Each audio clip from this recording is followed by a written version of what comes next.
Hey everybody, Black Ninja 797 here, and welcome back to another episode of Call of Duty Zombies Myth Busting Mondays. And today's video, for the final myth, we are going to be testing if whether or not that you can predict when the mystery box is going to move. I know many of you are going to say that that is impossible, there's no way in hell that that's going to work, so it's automatically busted. Well, you're going to be surprised when I show you the footage that we were able to end up getting for this myth, so don't write it off just quite yet. If you guys end up enjoying today's video, though, I'd definitely appreciate if you guys could drop a like, and please leave a comment down below if you have any myth of your own that you would like to have be featured in next week's episode. With all that being said, guys, I hope you end up enjoying this week's episode of Call of Duty Zombies Myth Busting Mondays. Myth: can you use killing time to freeze the jump scare on Origins? Alrighty guys, so myth number one is an absolute banger. The concept of this just sounds super cool, so I'm really looking forward to showing you guys what we found. So Dan is going to pop a killing time here in a second while I'm going to look at the location for the jump scare. I don't know if you guys remember this, a lot of people remember the Mob of the Dead one, but on Origins, if you look at the church, there was also a jump scare. Now for this to at least be possible, I have to have really good timing.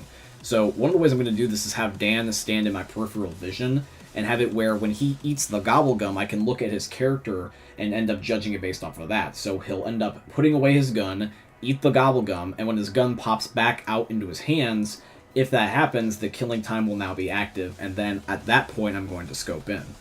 So let's do this. Dan is going to pop killing time, and I'm going to zoom in, and it looks like that the jump scare just flashes per normal. And killing time is active, by the way. I don't know if you noticed it right away, but if you look at the environment now, everything is starting to slow down or be frozen. So killing time was indeed active. It's just that the jump scare does not count and is a pre-rendered cutscene. So the first myth is busted, but I do think that they should add this as a feature in future games because it would just be flat out funny. Myth: does the gobblegum create power work on the Apothican Servant in Revelations if you haven't shot the upgrade rocks?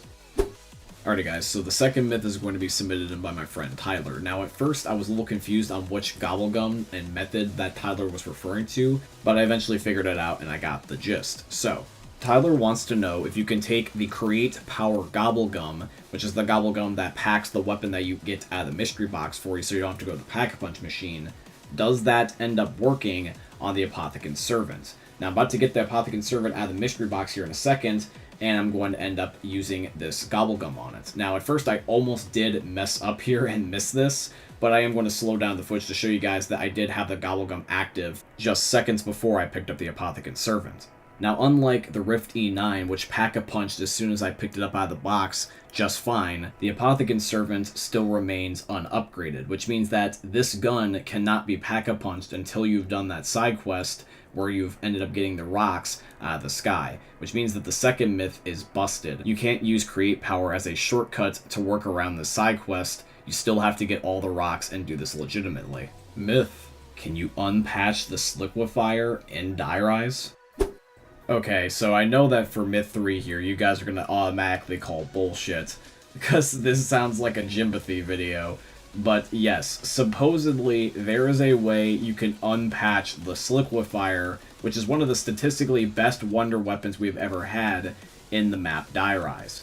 So how in the flying hell are you supposed to end up doing this? Well, believe it or not, it's actually pretty simple. I'm not even joking. Literally all you have to do is go to this sign and shoot it 10 times, and that's all you do. And supposedly this will fix this liquifier and make it strong like it was back on launch. Trust me, I understand that you guys are calling bullshit still. I wouldn't believe myself if I was watching this either. But let me explain why that this is the case. I'm going to show you guys a YouTube short about where I learned this from, and actually a comment that explains exactly how that this works. How to unpatch this liquifier on the Black Ops 2 Zombies map Dirise in 2023. This liquifier was patched back in 2013 shortly after the launch of Dirise due to being so incredibly OP, but not many people know that there's a way to unpatch it in game. All you have to do is build this liquifier like normal and then go over to the building that you spawned in. Right before you get to the slide that takes you into the upside down room with the box location, there's a sign off the ledge to the left. Simply shoot 10 shots of this liquifier at the sign in rapid succession and it'll be unpatched. I'm not really sure if this was a glitch or if the devs left this in as a secret way to unpatch the gun, but it works and makes getting to high rounds so much easier, as well as returning the gun to its original glory. Now there is multiple videos that end up saying the exact same thing, but the reason why I want to reference this specific video is one of the top rated comments is from one of my own subscribers, which is Dr. Edward Richtofen, who I recently just shouted out for being one of my most loyal subscribers as of recently.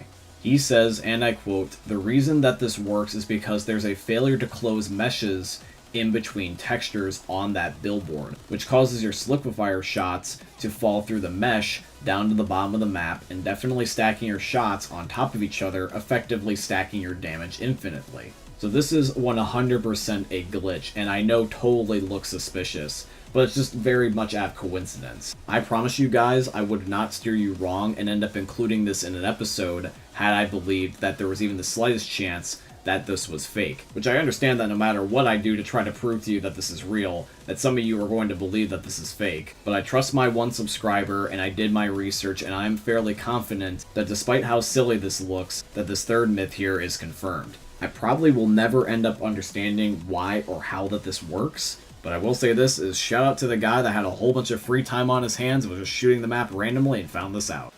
Myth. In BO1 Moon, can you one-shot the astronaut?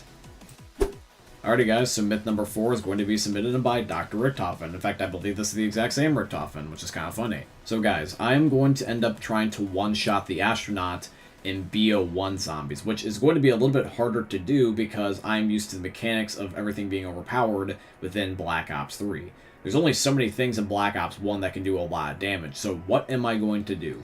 Well, the first thing that I thought was to end up taking a Pack-a-Punch Dragunov and shoot him right in the face, because this is one of the best guns for killing George Romero on Call of the Dead, who is statistically one of the strongest zombie bosses ever, with 250,000 health per player. Now yes, the astronaut is not nearly as strong as George Romero, but I thought that, hey, if this does damage to George, why not end up using the same strategy and be overkill on the astronaut? So here he is, I'm going to shoot him right in the face, and boom, he is dead. Instantly deleted. So the Dragunov is the best course of action for doing this, and that means that the fourth myth is confirmed. If you want to one-shot the astronaut, shoot him in the face with a Dragunov. Alrighty guys, and now it's time for the final myth, and once again it is going to be, can you predict when the mystery box is going to move? So just like the other crazy fake-ass sounding myths that were in this video, how exactly am I going to end up trying to go about doing this? Well, my friends, that is something that is going to actually show you here right now. Myth. Can you predict when the mystery box will move locations? Alrighty guys, so the very last myth is going to be submitted in by my buddy Dan. Now the moment you've been waiting for is about to be revealed. How exactly are we going to do this? Well, this is what we're going to do. We are only testing this in one single specific instance. The very first mystery box that you get when you freshly boot up a brand new game, that specific mystery box in Black Ops 1 in particular, every single time will give you exactly 8 guns, and on the 9th spin, you will get a teddy bear.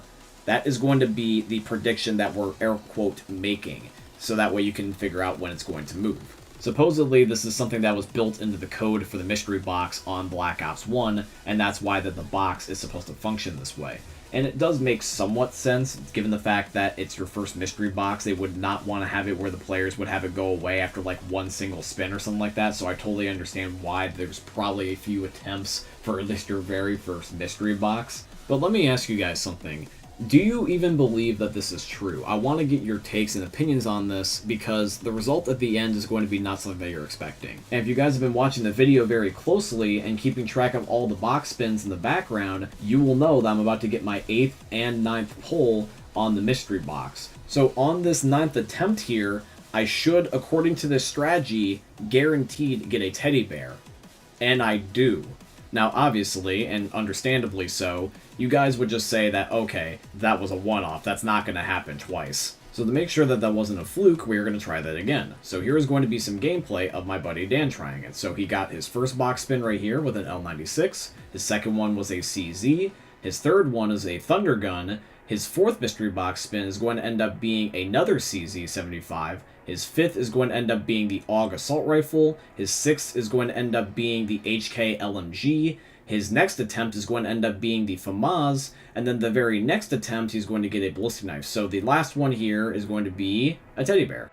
Okay, 2 times is lucky, but what about 3 times? So here we go, we're going to do this 3 times. First gun's a Python, the second gun is going to be the Law, The third gun is going to be the Galil. The fourth gun is going to be the Ray Gun. The fifth gun is going to be the Spaz. The sixth gun is going to be once again the Python. The seventh is the Dragonov. The eighth is going to be the Famaz. And finally, a teddy bear. Yeah, trust me, I was just as surprised as you guys. Now guys, before you go on to Black Ops 1 trying to do this for yourself, getting all excited and everything, I will say this. This little technique doesn't work all the time. Here is me trying this technique once again, and I ended up getting a teddy bear not after 9 attempts, but I got it after 6 attempts, which is going to be significantly less. Now strangely, this was the one time that I ended up playing on the Steam copy because my plutonium kept crashing, and I noticed that it was only different on Steam. On plutonium, every single time, me and Dan, without fail, had it happen after 9 attempts. And every single time that I did on Steam, it was inconsistent. So I don't know if this is a plutonium-only thing, or I don't know if this is going to be just something that's just down to absolutely pure chance. But there is a little bit of a technique going on here. It's not completely irrefutable. And because of that, I'm going to label the last myth as plausible. There is something going on here that allows you to legitimately predict when the mystery box is going to move. It doesn't happen every single time, but you will at least have better odds than just being completely random. And this whole myth is about odds, it's about prediction, and I am very confident saying that, yes, you can very easily at least air quote predict when the box is going to move. And I think that that's cool. But yeah, guys, that is going to be here for today's video, and I do truly hope you guys ended up enjoying it. If you did, please consider dropping a like, comment, subscribe, follow, and all that beautiful stuff. If you guys have a myth of your very own that you would like to have be featured in next week's episode, please feel free to put them in the comment section down below, or you can also put them within my Discord server, which is going to be linked down below in this video's description. But with all that being said, though, guys, I do truly hope you guys end up enjoying seeing another YouTube video from the most unique YouTuber they're ever going to see. Thank you for watching, guys. I love all of you, and peace out. Hey, meme lords. Jesus here. And you better have enjoyed that video there by the eternal god Daddy Ninja. You should probably subscribe too, or the mighty Moab will come for your balls. If you enjoyed the video, you might like it too. And give me the memes. Flash, bang, boom!